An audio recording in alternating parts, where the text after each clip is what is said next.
আমার অনেক মায়ের আজকে উপস্থিত হয়েছেন। আপনার সন্তানের জন্য কিছু শঙ্কার কথা আজকে বলবো।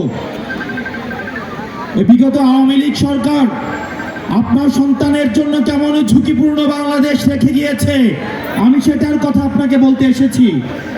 আমি আপনাকে কোনো মিথ্যা আশ্বাস দিব না।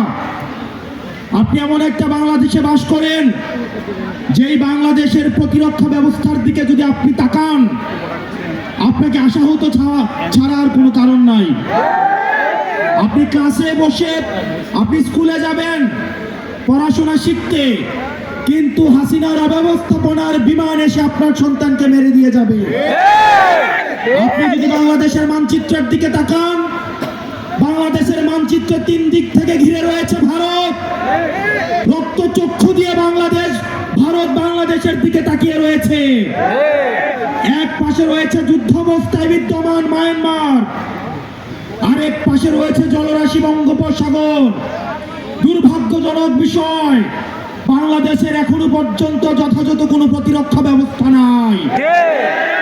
যেখানে ভারত S-400 আয়রন ডোম রয়েছে, আমাদের কোনো এয়ার ডোম নাই, আমাদের কোনো আয়রন